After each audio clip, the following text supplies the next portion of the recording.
जब भी एक पेपर लीक होता है तो कहीं ना कहीं किसी बच्चे का फ्यूचर ही लीक हो रहा होता है। और इस वक्त की बड़ी खबर आपको बता दें, नीट 2026 की परीक्षा रद्द कर दी गई है। UG 2026 exam is concern. NEET परीक्षा रद्द कर दी गई है। नीट परीक्षा 2026 रद्द कर दी गई है। नीट यूजी की परीक्षा को रद्द कर दिया गया है। हर साल बच्चा सिस्टम पे भरोसा जताता है और सिस्टम पूरी शिद्दत के साथ उसके भरोसे को तोड़ रहा है। हमारे यहाँ पे इतनी उम्र में बच्चियों की शादी हो जाती है, लेकिन हमारे वहाँ पर अपने भरोसा किया हम पर और पढ़ाया सर, हमारे साथ ऐसा कर दिया गया, हमें कुछ समझ में नहीं आ रहा सर। हजारों लोगों का भविष्य जो है ताक पे है। 10-10 हजार के अंदर ये पेपर बिका है। सरकार इस पे कोई रुख स्पष्ट नहीं कर रही। इतना कुछ करने के बाद में जब ये चीजें होती हैं फिर दिल को बड़ा तकलीफ पहुंचती है सर। बच्चों को प्रॉब्लम हो जाए, ऐसे नहीं करना चाहिए। कि जो हमारे कॉम्पिटिटिव एग्जाम मॉडल है ये कहीं आउटडेटेड तो नहीं हो गया है। आजकल के डिजिटल जमाने में प्रिंटिंग और ये सब चीजों में पढ़ने की जरूरत ही क्या है। रिटर्न ऑन इन्वेस्टमेंट देखो, आप 2 साल की सजा मिली और आपने 1000 करोड़ कमा लिए। कि ये पेपर लीक होता कैसे है, पूरा का पूरा मोड ऑफ ऑपरेशन क्या है। माफिया सर, ये माफिया की तरफ फैलता जा रहा है। क्या आपको लगता है कि दोबारा पेपर कराना एक सही जस्टिस है या फिर एक और राउंड है ट्रॉमा का? जिसके घर में 500,000 रुपए ठीक से नहीं है वो इस एग्जाम को देने आया है। और अगर जब रीनीट हो रहा है तो इस बार तो बच्चों से भी पैसे नहीं लिए जा रहे, तो ये कहीं ना कहीं देश की इकोनॉमी को भी इफेक्ट करेगा। टैक्स पेयर का पैसा है sir, and who cares about tax payers money. आप एक लॉ बना दो कि जो पकड़े जाएंगे उनका सब कुछ नीलाम कर दिया जाए। जो हमारे एनटीए थे वो फूफा बन गए थे कि कोई भी बात नहीं मानेंगे हम तुम्हारी, और आज सिर्फ 3 दिन की रिसर्च पे इन्होंने दोबारा करा दिया। तो यहाँ कुछ दाल में काला टाइप का दिख रहा है या ये कुछ छुपा रहा है एनटी। ये द्वंद्व कहाँ तक पाला जाए, ये युद्ध कब तक टाला जाए। तू भी है राणा का वंशज, फेंक जहाँ तक भाला जाए, फेंक जहाँ तक बाला जाए। नमस्कार दोस्तों, स्वागत है आपका जीएस एडुकास्ट पॉडकास्ट में। एक ऐसा पॉडकास्ट जहाँ पर हम बात करते हैं क्लासरूम के बाहर के उन टॉपिक्स की जो किसी बच्चे की लाइफ पे बहुत इम्पैक्ट डालते हैं। और ऐसा ही एक सेंसिटिव टॉपिक हम लेके आज आए हैं जिसने लाखों बच्चों का भविष्य दांव पे लगा दिया है, वो है पेपर लीक। और इस टॉपिक पे डिस्कशन के लिए आज हमारे साथ हैं एजुकेशन इंडस्ट्री के दिग्गज पर्सनैलिटीज़ अभिजीत पॉन सर और वरुण सिंह सर। सर, सबसे पहले मैं चाहता हूं कि आप एक अपना छोटा सा इंट्रोडक्शन दें ताकि हमें दर्शकों को ये पता चले कि आज का जो डिस्कशन है, जो इनपुट्स हैं, वो किस रिसर्च, एक्सपीरियंस और ग्राउंड रियलिटी के बेस पे आ रहे हैं। थैंक यू मोहित जी, आपने इस बहुत इम्पोर्टेंट और बर्निंग टॉपिक के डिस्कशन के लिए इनवाइट किया है। एंड मेरा नाम अभिजीत है। मैं मुझे 22-23 साल हो गए पढ़ाते हैं। मैं मैथ्स टीचर।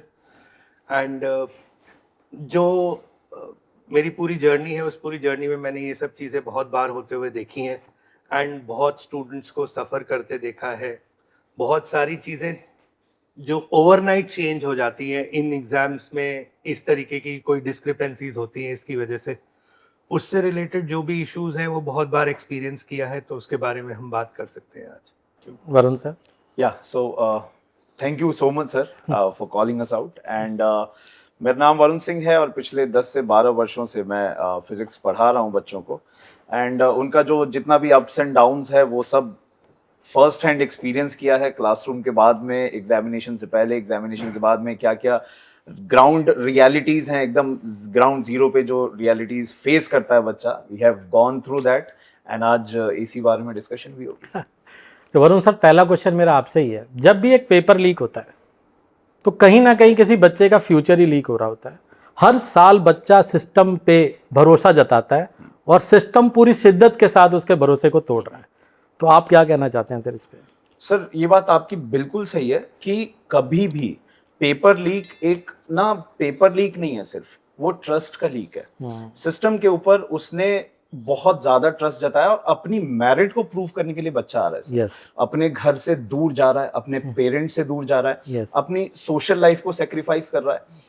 आप ये समझिए कि जो टॉपर्स हैं एंड जब सेलिब्रेशंस हम देखते हैं उनके, तो हम एक चीज नोटिस करें ना, वो बेचारे अच्छे से घुल मिल भी नहीं पाते। हाँ। सो इतना कुछ करने के बाद में जब ये चीजें होती हैं फिर दिल को बड़ा तकलीफ पहुंचती है सर। और उस बच्चे के ऊपर क्या बीती होगी जिसने 2 साल 3 साल 4 साल तक इतनी रिगरस प्रिपरेशन की, अपनी लाइफ के गोल्डन ईयर्स कुर्बान कर दिए, और माता पिता के हार्ड अर्नड मनी के साथ भी खिलवाड़ हुआ। उसके अलावा उसका जितना भी फ्रेंड सर्कल था वो सब छूट चुका है सर। और उसने अपना गोल्डन पीरियड खत्म करने के बाद में now he gets to know कि सर सब कुछ वापस से करो। सो ये एक बहुत बड़ा ट्रस्ट इशू है, बहुत बड़ा एक हमारे सिस्टम का फेलियर है सर। हमारे एजुकेशन सिस्टम का फेलियर है, जो मेरिटोक्रेसी को कहीं ना कहीं प्रमोट नहीं कर रही, और ये वो एडवांटेज जा रहा है, ये नेपोटिज्म की तरफ ही हमारी सोसाइटी जा रही है। So this I believe very very very strongly. जैसे नीट के साथ हम और भी एग्ज़ाम्स की बात करते हैं, कहीं कहीं बच्चे घर छोड़ के आए होते हैं और वो तैयारी कर रहे होते हैं, अपनी अर्निंग के लिए वो कहीं ट्यूशन्स भी पढ़ा रहे होते हैं। लेट सपोज एक बच्चा है, वो पूरी साल उसने ट्यूशन भी पढ़ाया, खुद भी पढ़ा, और अब ये पेपर लीक हो गया। अब उसके लिए एक बर्डन और हो गया कि अगली साल मैं पढ़ा भी पाऊँगा या कर भी पाऊँगा कि नहीं कर पाऊँगा। अभिजीत सर, मैं आपसे ये जानना चाहता हूँ कि जो हमारे कॉम्पिटिटिव एग्ज़ाम मॉडल है, ये कहीं आउटडेटेड तो नहीं हो गया है? और रीज़न एक और है इसमें कि जैसे कि सिर्फ एक एग्ज़ाम के बेस पे हम पूरे बच्चे की ज़िंदगी डिसाइड कर रहे हैं। तो सर आपके क्या व्यूज़ हैं इस पे?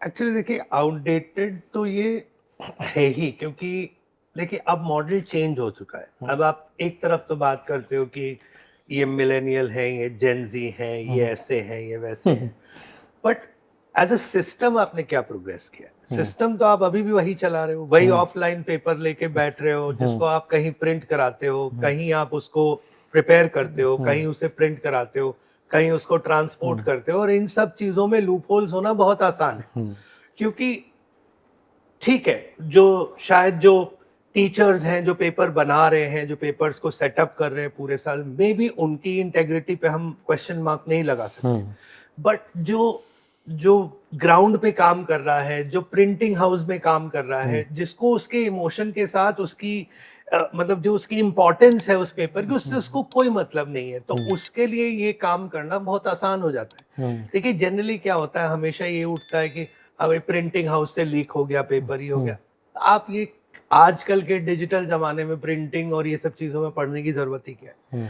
प्लस जैसे आपने बहुत सही बोला कि हम वही एक पेपर के बेसिस पे बच्चे का पूरा फ्यूचर डिसाइड कर रहे हैं। तो इंस्टेड ऑफ दैट, जैसे आप वेस्टर्न मॉडल में देखिए, वो जीआरई हो गया, जीमैट हो गया, सैट हो गया, इन सारे एग्जाम्स में देखो आप कि वो साल में 3-3 4-4 बार कंडक्ट होते हैं। सारी चीजें उनकी उनमें पीरियोडिकली उसको कंडक्ट किया जाता है। बच्चे के पास एक ऑप्शन होता है, एक फ्लेक्सिबिलिटी होती है, वो अपने हिसाब से प्रिपेयर करके उस चीज को दे सकता है।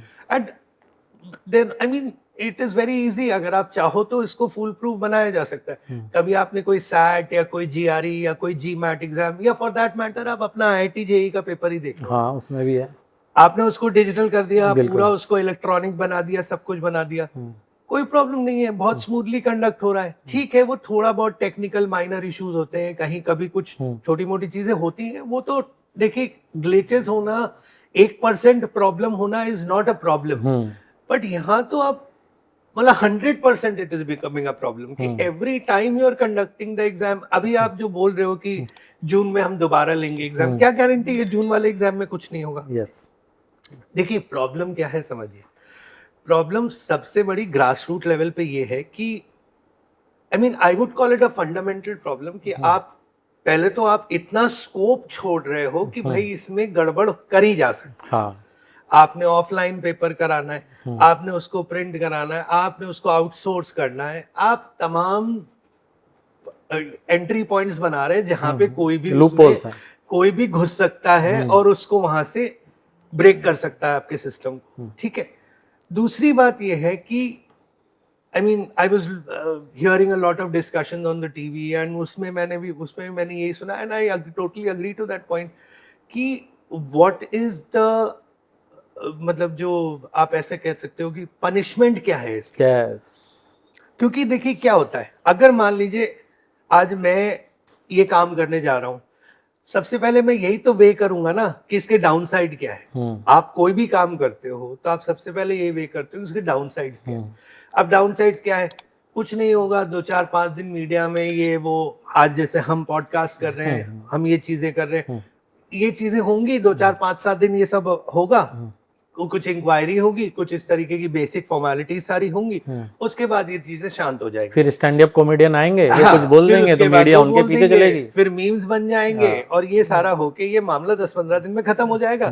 फिर मान लीजिए जून में दोबारा एग्जाम हो जाएगा, सब ओके हो जाएगा, ठीक है। बट आप उनका सोचो जो इस बिजनेस में है, जो ये कर रहे हैं, ये जो ये करवा रहे हैं, मान लीजिए उन्होंने इससे एक हैंडसम अमाउंट, मान लीजिए हम कहते हैं करोड़्स में, थाउजेंड्स ऑफ करोड़्स में उन्होंने ये सब करके कमा लिया। मान लीजिए उनको 1-2 साल के अंदर सजा भी दे दी, रिटर्न ऑन इन्वेस्टमेंट देखो ROI आप 2 साल की सजा मिली और आपने 1000 करोड़ कमा लिए, 500 करोड़ कमा लिए। अगर आपसे कोई कहे, बुरा ना मानिएगा, आपसे कोई कहे कि मैं तुम्हें 1000 करोड़ दे रहा हूँ, तुम 2 साल के लिए अंदर जाके बैठ जाओ, उसके बाद बाहर आ जाना और 1000 करोड़ तुम्हारे। तो जो इस देखिए, एक जो पढ़ा लिखा इंसान है, जो अपने मतलब जिसको अपनी कैरेक्टर का, जिसको अपनी इमेज का मतलब वैल्यू है ना, वो तो ऐसा नहीं करेगा, मुश्किल है। बट जो क्रिमिनल माइंड का है, उसके लिए ये बहुत ही अच्छा रिटर्न ऑन इन्वेस्टमेंट।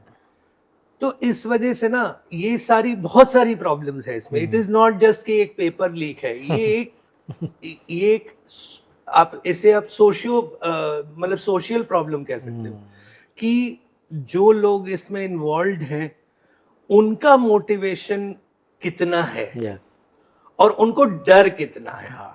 अगर मोटिवेशन डर पे भारी पड़ गया तो वो ये काम कर हो जाएगा। अगर डर ज्यादा हो जाए, मान लो कल सुप्रीम कोर्ट कह देता है, चीफ जस्टिस ऑफ इंडिया ये कह देते हैं कि भैया जो पेपर लीक में पकड़े जाएंगे उन सबको फांसी की सजा दे दो, आप देख लेना कोई हाथ नहीं लगाएगा इस चीज में, कोई नहीं घुसेगा। बट अभी क्योंकि कोई ऐसा प्रावधान नहीं है, कोई इस तरीके की 420 है, हाँ थोड़ा बहुत, वो सब बहुत माइनर है। जो आप एक कॉमन मैन के उससे मत सोचिए, आप इसको ऐसे देखिए कि क्रिमिनल माइंड का जो है उसके लिए कैसे उसको आप आउटवे कर दूसरी साइड। तो if you look at it from the other side then you realise कि it is very simple for them. But और ये सब करने की कोई नीड है नहीं एक्चुअली। आप इसको डिजिटाइज कर दो, आप इसको पूरा जैसे कंप्यूटर बेस्ड है, जैसे कर दो, अपना जेई चल रहा है, बाहर के एग्जाम्स चल रहे हैं, आप वैसा बना दीजिए, फुल प्रूफ सिस्टम बना दीजिए, कोई दिक्कत ही नहीं है, आराम से हो जाएगा। Thank you so much sir. Sir मैं स्ट्रेट फॉरवर्ड क्वेश्चन पूछना चाहता हूँ आपसे कि ये पेपर लीक होता कैसे है, और आप हमें समझाइए कि इसका पूरा का पूरा मोड ऑफ ऑपरेशन क्या होता है। सर इसका ना एक मतलब हम इसको ना किसी एक पर्सन पे ब्लेम नहीं कर सकते जी। ये एक वेल ऑर्गेनाइज्ड नेटवर्क है। ओके। और पेपर बनने से लेके पेपर के डिस्ट्रीब्यूशन हर जगह प्रॉब्लम्स है। और जैसा कि सर बता रहे थे कि we should learn from our past experiences, and ऐसे एक्सपीरियंसेस हमारे साथ में हुए हैं। द प्रॉब्लम इसकी 4 दिन की न्यूज डिबेट होगी, बिकॉज क्लिक बेट सबको चाहिए। उसके बाद में बड़ी बड़े जाइंट्स भी आके अपनी अपनी बातें रख के चले जाएंगे, लेकिन कोई प्यूनिटिव कोर्स ऑफ एक्शन है नहीं। सो ये गैंग्स एक ऑर्गेनाइज्ड वे में एक क्रिमिनल एक्टिविटीज को कंडक्ट कर रहे हैं। दीज आर द रियल मतलब माफिया सर। ये माफिया की तरफ फैलता जा रहा है। जब पेपर का क्रिएशन होता है तो उसमें इनर कोल्यूशन हो सकता है, बिल्कुल ठीक, जो इंटरनल बॉडी है, ऑल्दो यहाँ पे होने के चांसेस कम है, बट ये एक बहुत बड़ी चीज है कि यहाँ पे भी एक पॉसिबिलिटी है। ठीक है। उसके अलावा अगर फॉर एग्जांपल जब क्रिएशन हो रहा है, जब ड्राफ्ट हो रहा है और आपके पास में ना वो फुल प्रूफ एक टीम नहीं है, तो फिर वो आराम से टीम विद प्रोटोकॉल्स नहीं है कि एक हर चीज पे प्रोटोकॉल्स नहीं है, कॉन्स्टिट्यूशन नहीं है ना आपका सर वैसा, तो आप उसको आराम से बाहर लीक कर सकते हैं। और ये हुआ भी है जी। जब क्लास 10th का और मैथ्स का पेपर एंड क्लास 12th का इकोनॉमिक्स का पेपर था 2018 में, तो वहां पे ये पेपर लीक हुआ था और वहां से ये पता चला था कि यही डिस्ट्रीब्यूशन नेटवर्क्स के फेलियर से हो रहा है। इन ड्राफ्ट सारे के सारे सर बाहर आ गए थे, क्वेश्चंस के जो ड्राफ्ट थे। सो दिस इज पहला पॉइंट ये हो गया। Then comes sir distribution.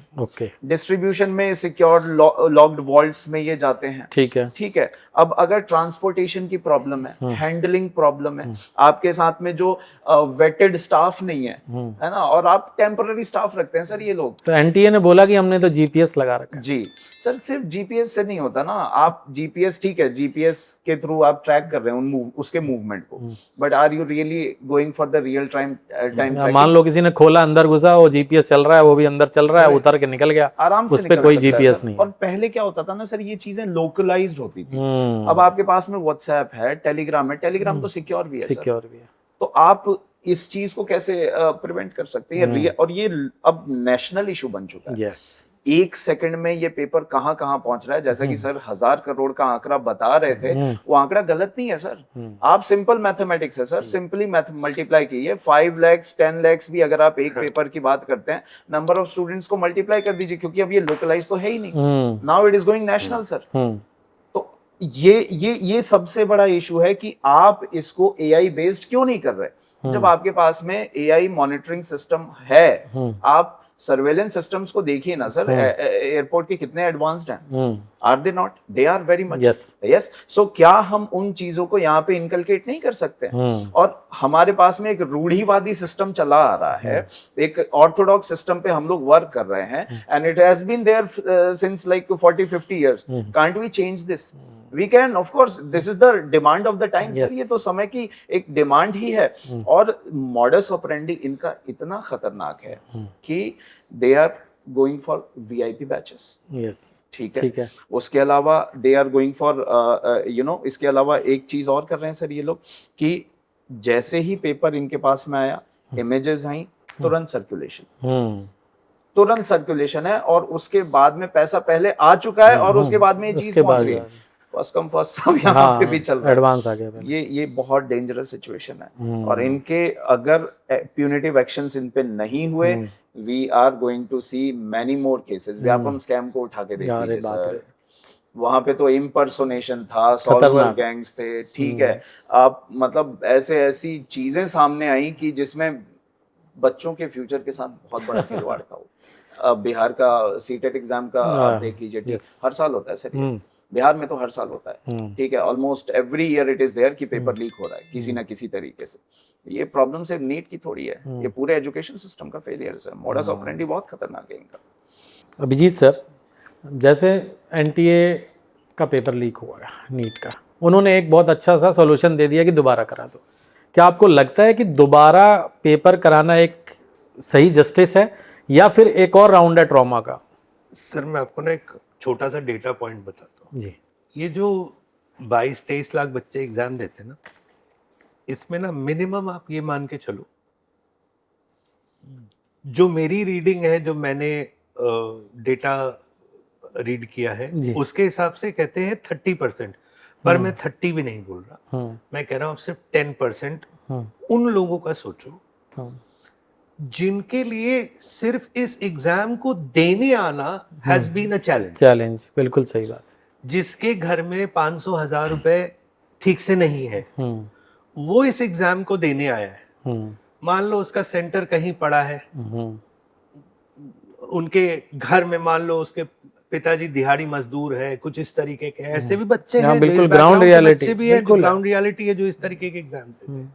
अब उसके लिए ये दोबारा एग्जाम देने आना बहुत बड़ा चैलेंज।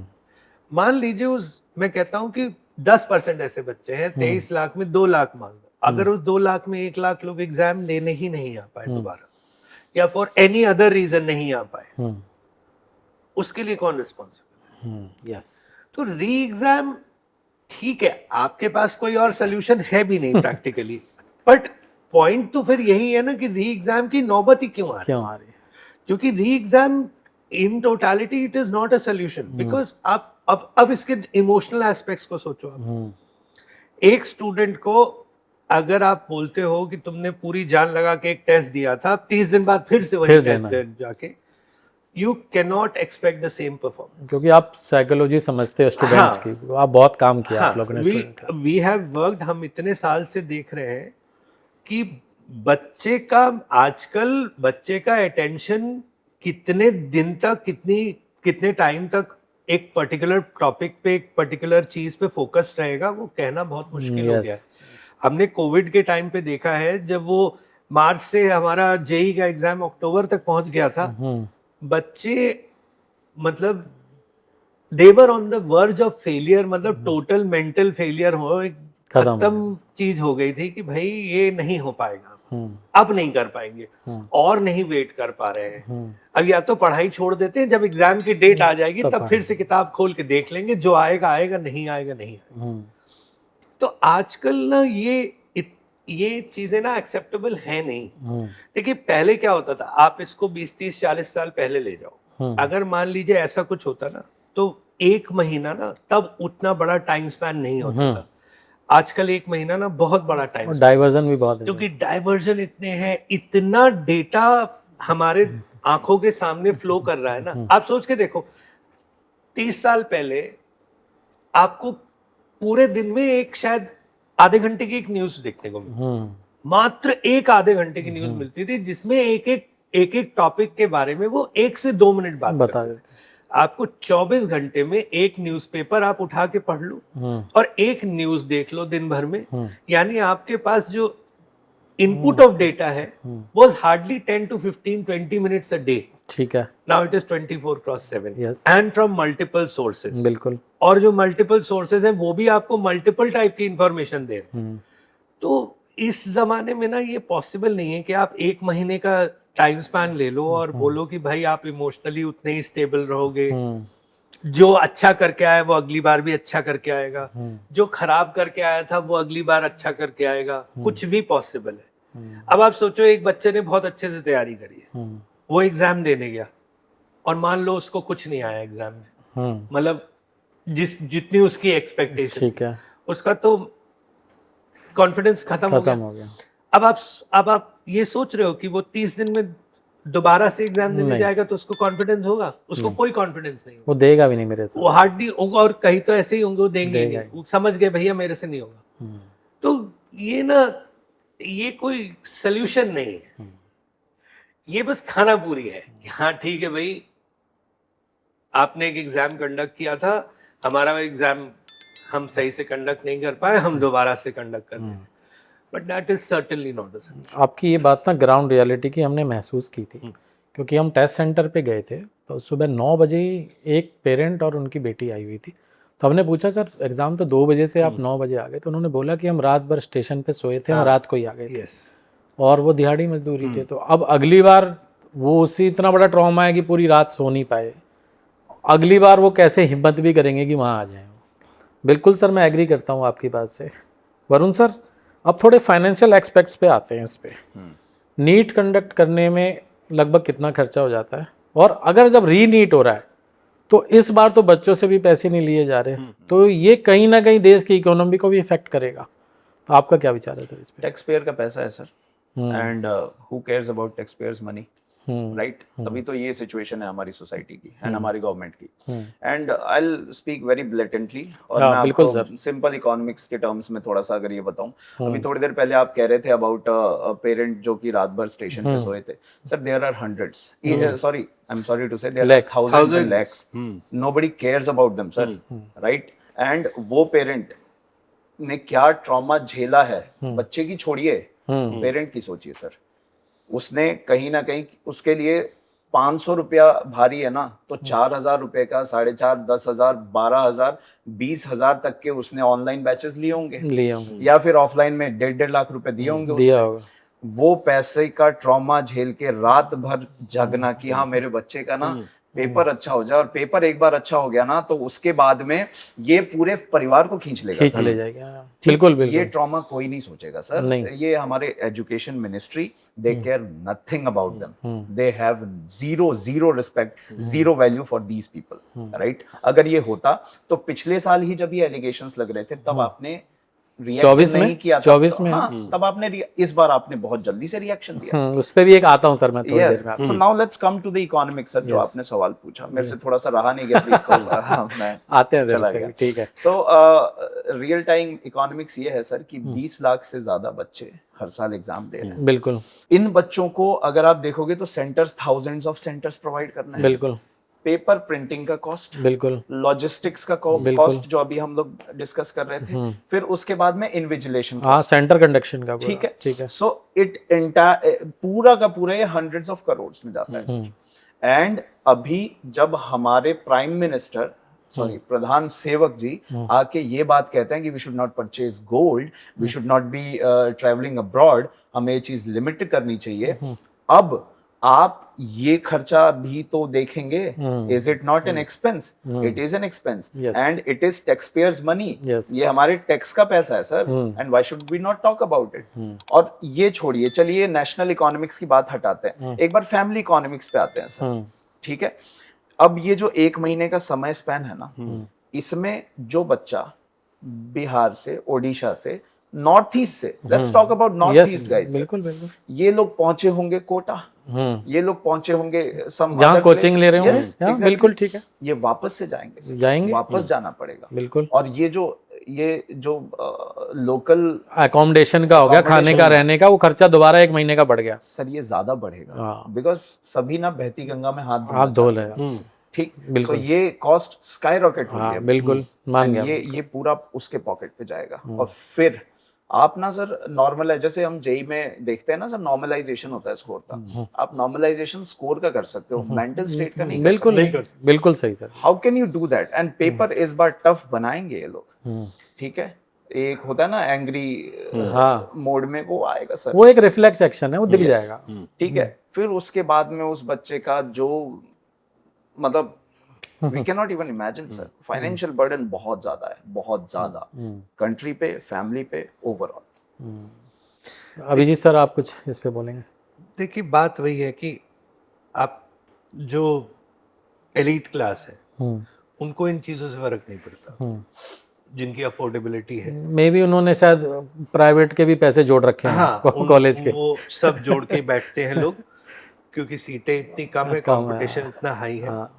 तो और ये 5 लाख और 10 लाख और 20 लाख भी उसी में से निकल जाता है कि चलो ठीक है भाई, उतना देने से अच्छा इतना दे के काम हो रहा है।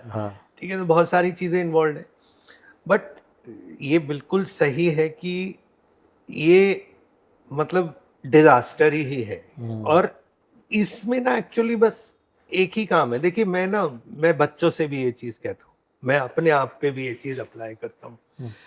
भाई, सबसे पावरफुल टूल क्या है किसी से काम कराने का, बताओ सर, आप ही बताइए। मेरे हिसाब से सबसे पावरफुल टूल है डर। अगर मेरे अंदर किसी चीज का डर हो गया ना, मुझे अगर डॉक्टर ने कह दिया कि तुम्हारी उम्र 50 साल होने वाली है, अब तुम्हें हार्ट डिजीज होने के चांसेस है, तुम चलना शुरू कर दो, रोज 5 किलोमीटर वॉक करो। अगर उसने मेरे अंदर ये डर बिठाने में कन्विंस कर लिया ना मुझे, मैं वॉक करना शुरू कर दूंगा। फिलहाल तो नहीं करता। नहीं, भाभी जी कितना भी कहे नहीं मानते, कोई कितना भी कह ले, अब डॉक्टर से ही मानोगे। एग्जैक्टली, समझ में आया? मैं बच्चों से भी ये कहता हूँ, भाई एक रात पहले तुम पूरी रात जाग के पढ़ लेते हो, और रोज तुमसे कहते हैं 1-1 घंटा पढ़ लो, तुम नहीं पढ़ते हो डर के मारे। डर, तो ये डर ही है जो इसमें भी सिस्टम में लाना पड़ेगा। डर ऑफ पनिशमेंट। आज अभी जो सर ने ऐड किया कि भाई इतना जो खर्चा हो रहा है, ये जो इतना सब हो रहा है, ये कौन भरेगा? सिंपल है, आप एक लॉ बना दो कि जो पकड़े जाएंगे उनका सब कुछ नीलाम कर दिया जाएगा, उससे ले लेंगे खर्चा, हम उससे सारा वसूल लेंगे, और जितने स्टूडेंट्स अपीयर होना है एग्जाम में, उनमें ये पैसा बांट देंगे। ठीक है, अकॉर्डिंग टू देयर उनके पेरेंट्स का फाइनेंशियल लेवल, कि भाई जो सबसे ऊपर वाला है उसको कम दे दो, जो सबसे नीचे वाला है उसको सबसे ज्यादा दे दो, कि भाई तू पूरा ले ले। भाई मोदी जी तो कहते ही हैं हमने सब बैंक अकाउंट खुलवा रखे हैं, हम तो डायरेक्ट ट्रांसफर करेंगे, कर देंगे। और नीट के टाइम पे डेटा भी तो होता है, डेटा सारा होता ही है, किसके पास फाइनेंशियल, आप पेरेंट्स की पूरी डिटेल लेते हो, फाइनेंशियल आपके पास सब कुछ है।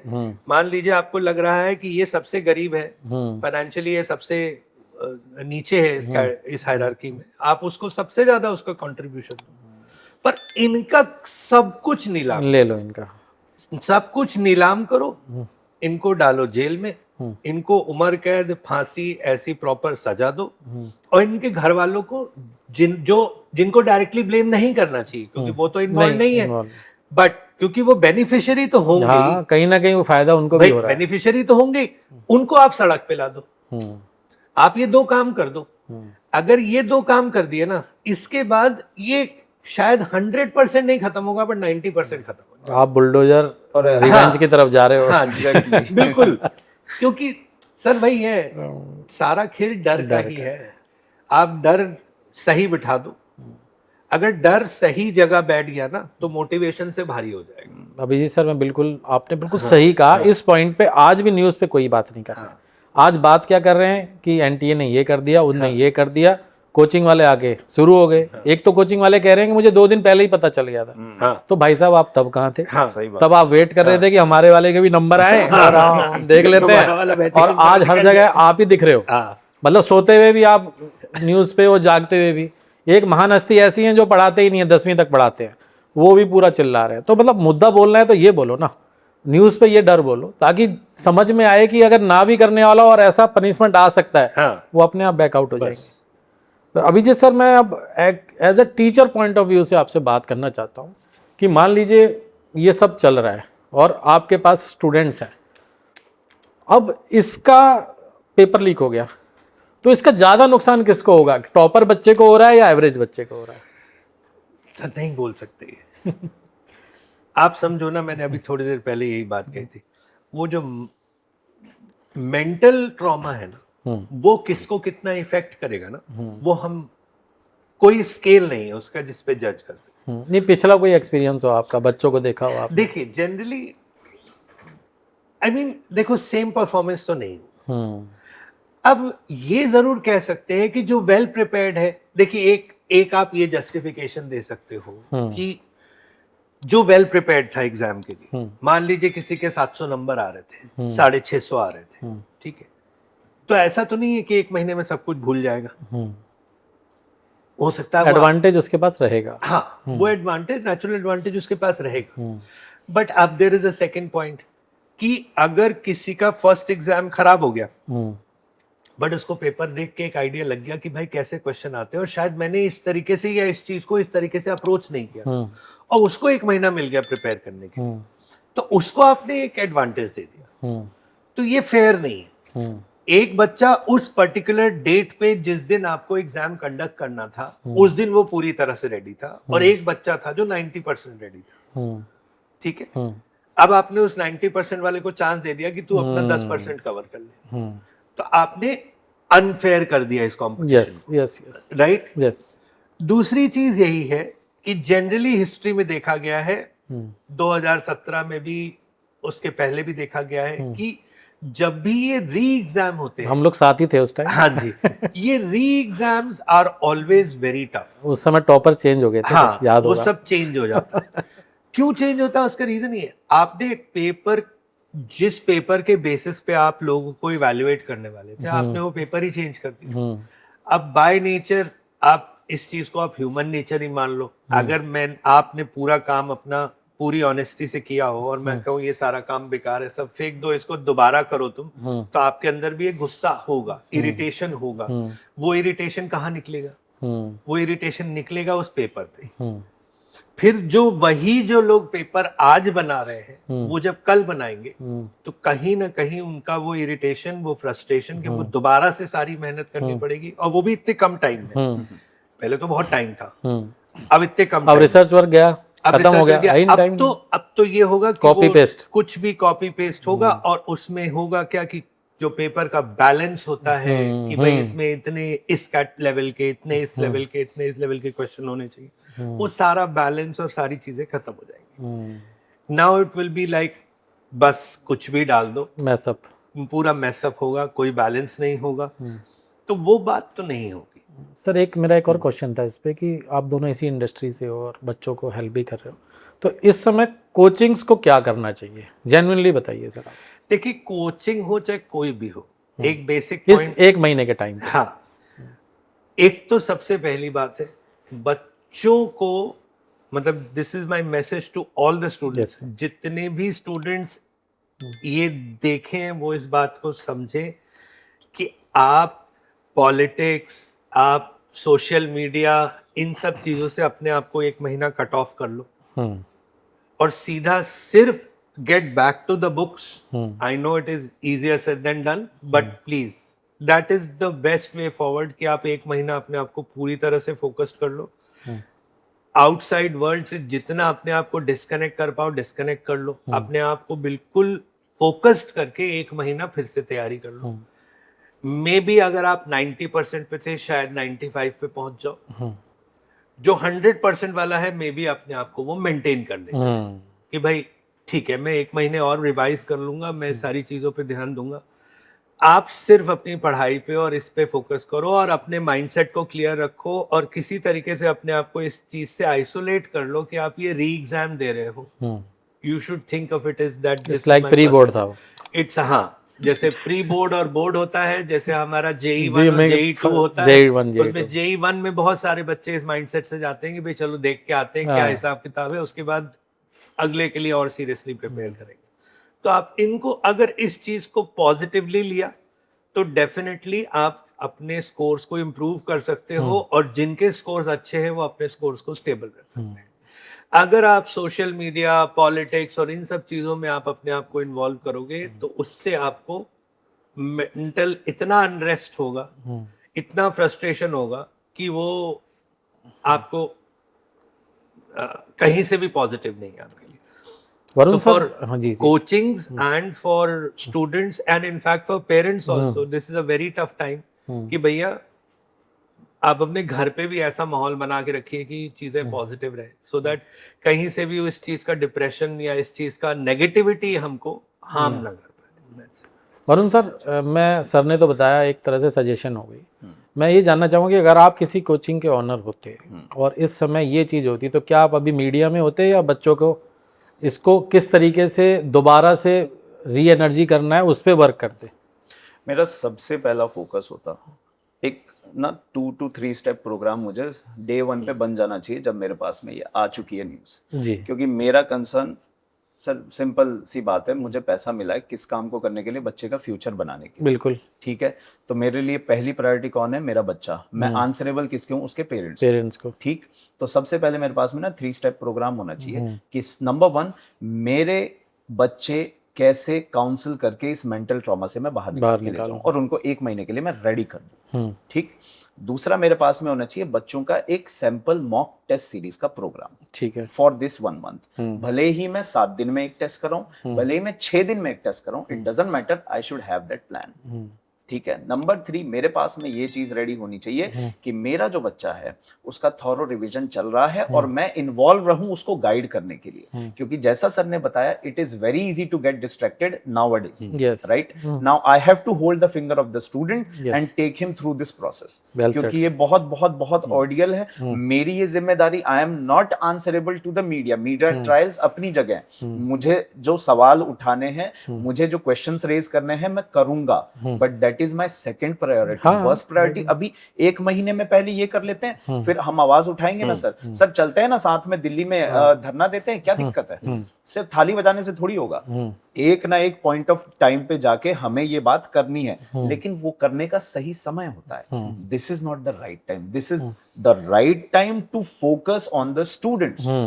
तो ये 3 स्टेप प्रोग्राम मुझे लगता है एज अ कोचिंग ओनर मेरे पास में होने चाहिए, and I should focus on my students only, because मैं उन्हीं के लिए आंसरेबल हूं। Yes, well said sir.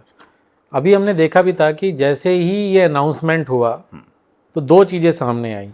अगले दिन ये एक अखबार में आ गया, बच्चों हमारे साथ हैं, 99 रुपये में टेस्ट सीरीज पे आ जाओ।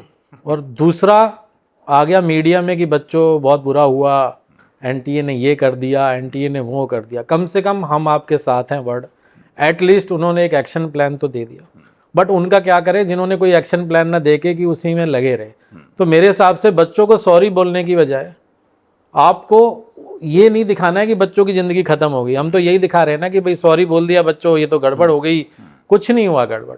आपने बहुत ही सही वरुण सर, अभिजीत सर बातों को बताया है।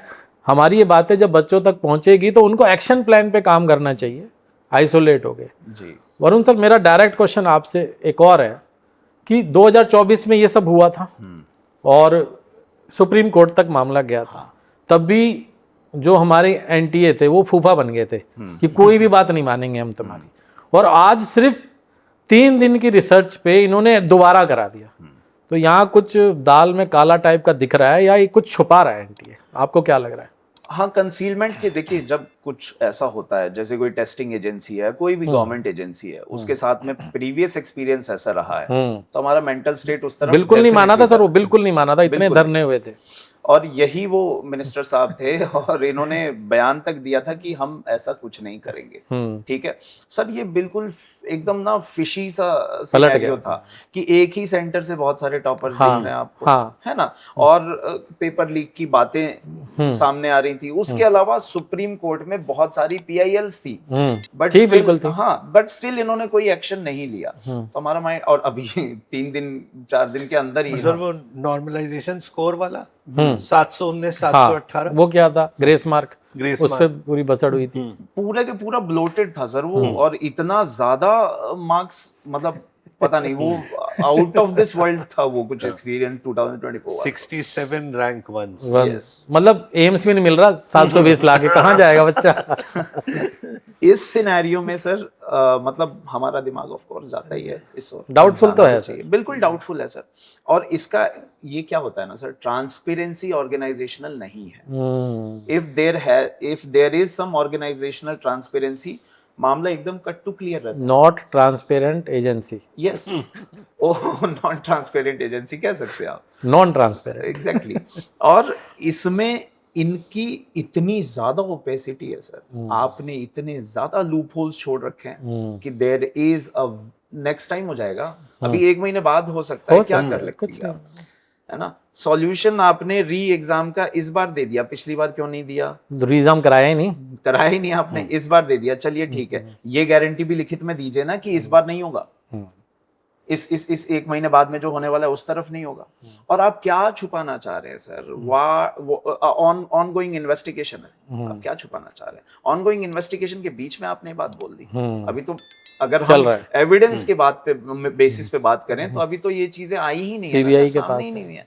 ठीक है, फिर आप ये कुछ ना कुछ तो कंसीलमेंट की बात है। अभी तो सर 24 की रिपोर्ट भी नहीं आई। हाँ वही तो अभी तो 24 की नहीं आई है, 26 की तो अभी छोड़। विद इन 3 डेज आप ये अनाउंस कर देते हैं कि और आप अगर उसको पढ़ेंगे ना सर, इनका जो सर्कुलर आया था, पब्लिक नोटिस आया था, उसमें था कि on with the approval of government of India, so within 3 days you are taking the approval of government of India as well. इतना आपको जल्दबाजी है पेपर री करवाने की। It means either of the 2 things, या तो आपके future को लेके आप कंसर्न्ड है कि आपका अब एग्जिस्टेंस खत्म हो सकता है, ठीक है, क्योंकि अब सर देखिए क्या होगा ना, 1 महीना बीत जाए, उसके बाद में बहुत सारी आवाजें उठेंगी, बहुत पेरेंट्स भी काफी जागरूक हो चुका है सर, वोटर है वो आपका, ठीक है, ये जो जागरूक वोटर है ये अब उस हिसाब से काम करेगा, लपेट देगा आपको, ठीक। और आप जब इस चीज को लेके कंसर्न हो जाते हैं ना, तो थोड़े से डिसीजंस आपके फास्ट होते हैं, बट मुझे लगता है कि ये जल्दबाजी में लिया हुआ डिसीजन है, कहीं ना कहीं कुछ ना कुछ ये छुपाना भी चाह रहे हैं।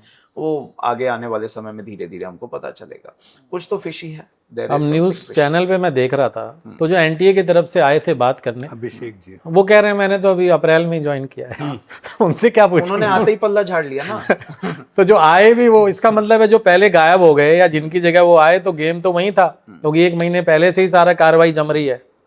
तो मैं ये एक मेंटेलिटी जानना चाहता हूँ कि सर जैसे कोई कोचिंग है, उसके बच्चे के पास अगर गैस पेपर भी आता है तो कोचिंग ऑनर्स को तो पता ही होता है ना, मतलब ये बात तो सबको पता होती है। तो कहीं ना कहीं उनका अपना भी तो लालच ही होता है कि इसको अभी उजागर ना करें और बाद में फिर हम सबसे सुपीरियर बन जाएंगे इस पे। 2 दिन पहले पता भी था। हाँ पता, वो तो बोला कि 2 दिन पहले पता था, तो रिपोर्टर ने भी क्रॉस क्वेश्चन नहीं किया क्योंकि उनके गेस्ट थे। सर इन दीज क्वेश्चंस एक सवाल मैं भी आपसे पूछना चाहता हूँ कि धीरे धीरे ना बहुत सारे एक पेपर लीक के मामले सामने आ रहे हैं, तो आपको लगता है कि ये ऑर्गेनाइज सिंडिकेट बनता जा रहा है, पूरा का पूरा नेटवर्क पूरा एक? बिल्कुल सर, इसकी हम हिस्ट्री देखें ना तो ये लोग एक पैटर्न फॉलो करते हैं। एक्चुअली क्या था, शिकारी वही होता है, वो जाल अलग अलग आ जाता है। और मैं आपको डिवाइड करके बताता हूँ कि ये 2 तरह से डिवाइड है। एक तो इनका बैटल फील्ड होता है जहाँ पे काम करते हैं, वो होता है टेस्ट सेंटर, और एक इनका बैटल फील्ड होता है जहाँ ऑपरेशंस की सारी चीज़ें होती है जो हमने बात की। तो ये दोनों तरफ काम करते हैं। जैसे कि पिछला एग्जाम्पल ऑड इवन पे चलते हैं, 2024 में इन्होंने टारगेट किया बैटल फील्ड को। अब इनको पता था कि सारा का सारा फोकस किस पे होगा, बैटल फील्ड पे होगा। फिर ये कहाँ चले गए इस बार, ऑपरेशन में चले गए कि वहाँ ध्यान नहीं होगा। तो ये इस तरीके से अपना पूरा एक तरह से ऑर्गेनाइज्ड वे में काम करते हैं, क्योंकि सजा मिलनी नहीं है और सजा मिलेगी भी तो किसी और को मिलेगी, जो मेन है उसको नहीं मिलनी है। इवन जब इन्होंने स्टार्ट भी किया ना, तो सबसे पहले इन्होंने स्टार्ट ही बैटलफील्ड से किया सर। मैं आपको बताऊंगा 2010-11 की बात है, उस टाइम पे स्कॉलर्स बैठते थे। स्कॉलर्स कैसे बैठते थे कि भाई मैं नॉर्थ इंडिया से हूँ, तो नॉर्थ इंडिया के किसी भी कॉलेज, मेडिकल कॉलेज में मेरी थोड़ी सी भी शकल मिलता हुआ बंदा मिल गया, उसको ये स्कॉलर बना देते थे, क्योंकि उसने नीट निकाला हुआ है, वो बैठेगा मेरी जगह, क्योंकि फोटो देख के अंदर जाना होता था। तो पहले स्कॉलर आ जाते थे, तो कोई स्कॉलर कितने भी पैसे लेके अपना काम कर जाता था। फिर इन्होंने मॉफ्ट फोटोज बना के तो थोड़ा भी मिलता जुलता हो, या मैं वो उसके बाल नहीं हो तो मैं भी अपने निकाल लूं, सर आपके लिए नहीं बोल रहा स्पेशली। तो उसमें ना थोड़ा और होता क्या है ना, हमारे यहाँ थोड़ा तो रिजेम्बलेंस होता है शक्ल में, जैसे पूर्वांचल का अलग है, नॉर्थ का अलग है, कश्मीर का अलग है, पंजाब में तो सारे मतलब उसमें तो और इजी हो जाता है। तो उसमें क्या हुआ कि इसको जब फिर क्या किया इन्होंने, सारे मेडिकल कॉलेज की छुट्टी ही नहीं करी संडे वाले दिन, जिस दिन एग्जाम हुआ, तो स्कॉलर निकलना बंद हो गए। तो इन्होंने फिर आ गए ये बैटलफील्ड पे ब्लूटूथ पे, फिर वहां पे से वही, तो फिर ये चले गए प्रिंटिंग प्रेस पे। तो इस तरह से क्या करते हैं कि ये जहां लूप होल मिलता है सब जगह फोकस होते हैं, और जहां लूप होल मिलता है, क्योंकि एनटीए चारों तरफ ध्यान नहीं रख सकती। पिछली बार देखो ऑड इवन हुआ, अगली बार ये फिर बैटलफील्ड में मिलेंगे, मैं आज भी लिख के बता रहा हूँ। और पिछली बार अगर पेपर लीक हुआ तो ये बैटलफील्ड से ही होगा, मैं बता रहा हूँ, क्योंकि इनका पैटर्न ही यही है, जिसने पकड़ लिया। अब एनटीए पैटर्न पकड़ नहीं पा रहा, हम बैठ के आराम से इस पर बात कर रहे हैं। तो ये उसको सोचना पड़ेगा, क्योंकि उसको जरूरत ही नहीं है कुछ पकड़ने की। पैटर्न पकड़ने के लिए भी तो मोटिवेशन चाहिए। सही बात है, 360 डिग्री सर्वेलेंस की आवश्यकता है। बिल्कुल। आप ये कह सकते हो जो पॉलिटिशियंस हैं या जो कोचिंग ओनर्स हैं या जो भी हैं, इसमें एक चीज सबको समझना चाहिए कि इस समय चाहे वो पेरेंट हो, चाहे वो कोचिंग ओनर हो, चाहे वो टीचर हो, चाहे कोई भी हो, आई बिलीव सबको एक ही काम करना चाहिए कि बच्चों को मोटिवेट करिए। बच्चे का जो मेंटल ट्रॉमा है उसको समझिए, उसको फील करिए और उसको कम करने की कोशिश करिए। खत्म नहीं कर सकते, कम कर सकते, तो उसको कम करने की कोशिश करें। एंड सेकेंडली, बच्चों का काम ये होना चाहिए कि मतलब मैं फिर से अपनी बात को रिपीट कर रहा हूं कि आप अपने आप को बिल्कुल आइसोलेट करके सिर्फ इस चीज पे ध्यान दो कि आपका एक एग्जाम है। सारी बातें भूल जाओ, क्योंकि वो सारी बातें वैसे भी मैटर नहीं करती। आप ये सोच लो कि आपने एक प्रैक्टिस टेस्ट दिया था 3 तारीख को, और आपका अगला जो टेस्ट है वही आपका फाइनल टेस्ट। अगर आप उसको लेके चलोगे, अगर आप इस माइंडसेट से काम करोगे, there is a very high probability कि आप इसमें से स्मूथली निकल जाओगे। अगर इसके अलावा कोई भी डिस्ट्रैक्शन को हमने अपने ऊपर हावी होने दिया, तो फिर उसके इफेक्ट्स, इल इफेक्ट्स होंगे ही होंगे, ये 100%। तो यही आई मीन मुझे ऐसा लगता है यही बेस्ट वे फॉरवर्ड है। वरुण सर, मेरी तरफ से ये रहेगा कि ऑफ कोर्स बच्चों ब्लाइंडर्स लगा लो और बस भागते रहो अपने गोल की तरफ, ठीक है। It was like a bump in the road, just keep on running, right. Parents and teachers, अभी आपका जो काम है वो सिर्फ और सिर्फ ये है, बच्चे का हाथ पकड़ो, उससे बात करो, राइट। बात करना बहुत ज़रूरी है, बात कीजिए, उसको गो ऑन थ्रू करिए, पूरा उसको इस सिस्टम से, इस प्रोसेस से होके गुजरना है। 1 महीना उसके लिए एक अग्नि परीक्षा का समय है। So you have to be there with him और हर थ्रू आउट, और ये रहना पड़ेगा। उसके अलावा एक ना हमारी सोसाइटी की गोल्ड फिश मेमोरी है, वो नहीं रखना, इस चीज़ को भूलना नहीं है। बिकॉज सोशल ग्रुप्स जब प्रेशर बनाएंगे तब जाके चेंजेस आएंगे, चेंजेस अपने आप नहीं आएंगे। और ये प्रेशर बनाने का काम टीचर्स का है, ये प्रेशर बनाने का काम पेरेंट्स का है। अभी नहीं है लेकिन है ज़रूर, अभी बच्चा इंपॉर्टेंट है, बच्चे पे ध्यान दीजिए। और ये प्रेशर बनाते रहना है हमें, ताकि हमारे पास में एक अच्छा इकोसिस्टम हो और हम एज अ सोसाइटी कोलैप्स ना करें। बिकॉज सिंपल सा मतलब है, एजुकेशन कोलैप्सेस, नेशन कोलैप्सेस। अगर इस चीज को बचाना है, so you and me, we have to work together. और उसके अलावा अभी मैं बार बार रिपीट कर रहा हूं इस बात को, क्योंकि सबसे ज्यादा इंपॉर्टेंट अभी के लिए बच्चा है, बच्चा है, बच्चा है, उस पे फोकस करो। Everything else doesn't matter. और 1 महीने बाद हम मिलकर आवाज उठाएंगे ना, बनाते हैं कुछ प्लान, पहुंचेंगे कहीं ना कहीं और जरूर चेंज तो लेके आएंगे। So this is from my side. All the best to all the students and बस कीप योर सेल्फ फोकस्ड। 1 महीना है आपके पास, पूरा रिवीजन करो, प्रॉपर से सारी चीज़ों को देखो। आपने फर्स्ट एग्जाम में देखा होगा, जहाँ भी आपको लग रहा है कि जो एरियाज में आपको प्रॉब्लम आ रही थी या जो चैलेंजेस थे या जो चीज़ें भूल रहे थे, उन चीज़ों को रिवाइज करो। I think that's the best way forward. Isolate yourself, keep yourself focused, just think of it as the exam, not a re exam.